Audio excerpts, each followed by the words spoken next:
And now we have my colleague Akshita Nandagopal to tell you about how there is a steady decline in the vaccination drive in the country and how it may affect severely with the COVID threat that is still looming large. Akshita.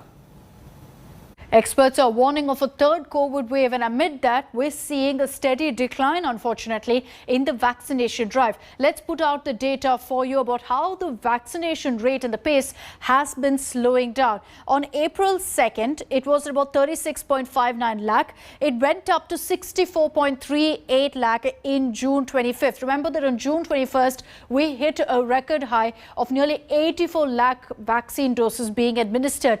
But since then, because the Centre had procured the vaccine policy, had taken over the vaccine policy, it was expected that this trend would continue. What we're seeing is the numbers continuing to steadily go down. July 10th, the number of vaccines doses that were administered is at 35.44 lakhs. So you compare that to the figures that came in April, it's lesser than that, which is a huge cause of concern that we're going down rather than going up, especially with the government setting that ambitious target of 1 crore vaccinations per day, and that by December 31st, everyone will be vaccinated. Going by these figures, that will not happen. The shortage of vaccine is crippling the vaccination drive and appears to be a genuine concern. Many centres in the national capital, Delhi, have literally run out of the vaccines. There is no information when will it be available next. There are also no vaccine available signs that are being put up at several vaccination centres, literally also leading to frayed nerves of people who do want to get jabbed now. Meanwhile, close to 250 people even staged an agitation outside a vaccination centre in Tamil Nadu's Trichy after they were told that the doses for the day were over while people were still out in queue ready to get jabbed.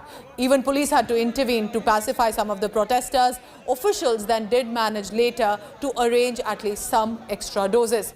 The situation not very different in Karnataka. Covishield is not available at places for the first dose. The vaccination rate has now gone down from 1.5 lakh earlier to 1.2 lakh per day. Vaccine shortage is a big cause of concern now, and we are at a vaccination center. This is a government vaccination center in national capital Delhi, and people are waiting for get themselves vaccinated, but this notice is being put here, in which it has been written that there is no vaccine available whatsoever. So people are not just coming to these sites every day, but they have to, they are not finding any way out. आप लोग कितने दिनों से इंतजार कर? 1 week. एक हफ्ते. On 7th July onwards now. So they are waiting since 2nd July onwards. आप कब से आ रही हैं? मैं तो 2-3 दिन से आ रही हूँ. अगर टोकन मिल रहा है, अब बोल रहे हैं ना वैक्सीन खत्म हो गई. 4 घंटा बैठा के बोलते खत्म हो गई. अरे बोल दो कि मत आओ, फिर बोले कल 10 बजे आओ. हम लोग को आने जाने में भाड़ा नहीं लग रहा है. तो आज बुलाई थी, अब मोबाइल में भी आ गया है. आज 3 महीना हो गया मुझे. तो आप लोग हर रोज यहाँ पे आते हैं? कल भी आए थे. So there is no proper information system which can keep themselves updated that when they will get vaccines. So this is the situation in national capital. You can think about other cities, other rural areas, that what could be the vaccination availability in those areas as well. With camera person Premchand Mishra, it's Kumar Kunal for India Today from Delhi. Once again, it seems like there's vaccine shortage in Karnataka.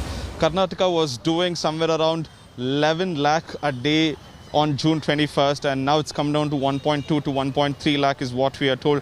Bengaluru alone yesterday did 25,000 jabs. Earlier it was somewhere around a lakh and more. Now, what is the reason behind this? Is the supply that has fallen short is what the BBMP officials say. There is a short supply of Covishield is what the authorities have been saying, that Covishield cannot be administered for first dose because they don't have the stock, and preference is given for the second dose. People, as you can see, people behind me have queued up here, but quite disappointed that they're not able to get the first dose. They want to get the doses done before the third wave starts, as expected in the few weeks from now. But unfortunately for them, Covishield is out of stock for first dose, and now whatever limited jabs are remaining, it will be given for the second dose. And there is a scarcity of vaccines, but however, the government is hopeful that in the coming few days, it will pick up, as it's only a short gap that has happened. The supply has fallen short right now, but they're hopeful that in the next few days, things will pick up and normalcy will be restored. Nagarjun Dwarkanath for India Today. 60 lakh vaccines have been allocated for the state of Karnataka. In this direction, the vaccination has been going on. Probably it will vary from day to day, but overall for a month, we'll be definitely achieving a target of 60 lakhs vaccine. Even previous month it was 60 lakhs. Even this month, we'll be having 60 lakhs vaccination. That is a minimum. Probably we can have more than that if we can try to mobilize more and more. A Pakistani woman has been allegedly denied the COVID vaccine in a Kolkata private hospital. Now, the vaccine officials are claiming that she did not carry any requisite Indian citizen documents to get the jab, as is a requirement. 30-year-old Sheher Kaisar had registered on the CoWIN platform using her passport details. She had provided her address proof and certificate of marriage to an Indian citizen.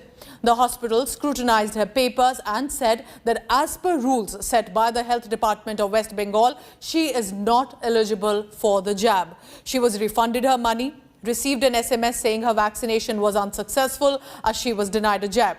Now, Sheher is a resident of Kolkata. She's been living in the city for the last 7 years owing to her marriage to an Indian citizen. Her resident visa is renewed every 2 years. She needs to complete 10 years as resident of India to even apply for citizenship. We had all our documents, we showed them all the documents, our marriage certificate, everything we showed them. Then there was this manager who came and she was like that we want to be assured that you will take the second dose here as well, because then, you know, the doses are of different compositions. So I was like, yeah, of course I'll take all the doses because I have to travel.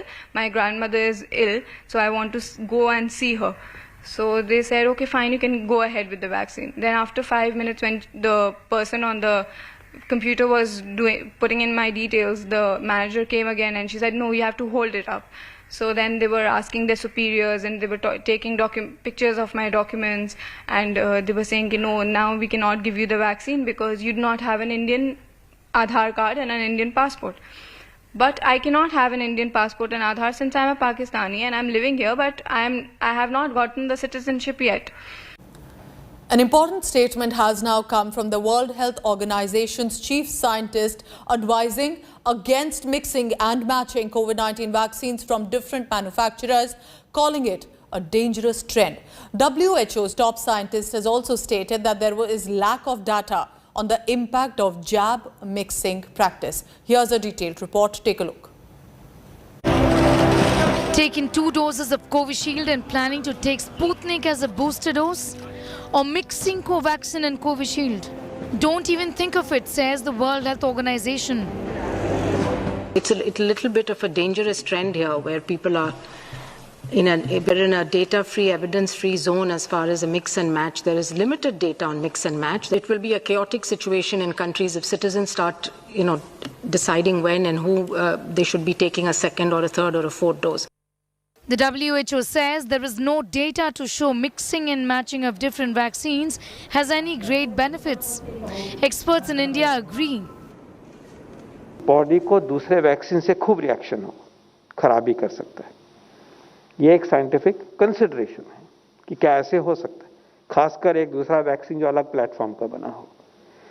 दूसरी और science ये भी indicate करती है कि यहां ए मिला और बी मिलने से इम्यूनिटी ज्यादा आती है. ये भी दिखाया गया, फायदा भी दिखाया गया. Mixing of vaccine is not a protocol. हम वही वैक्सीन लगाएंगे दूसरी बारी जो पहली बारी लगा है. But the debate over taking 2 different vaccines is inconclusive.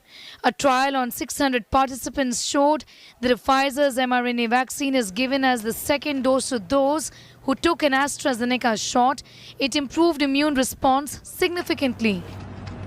The makers of Sputnik V in Russia also back a vaccine cocktail. We are open to mix and match approach with Covishield vaccine in India. We believe that it can produce great results. Serum will be able to produce, Sputnik V and Sputnik V for mix and match approach and Sputnik V for booster approach. Several European nations, Canada and South Korea have allowed the use of a different vaccine for the second dose.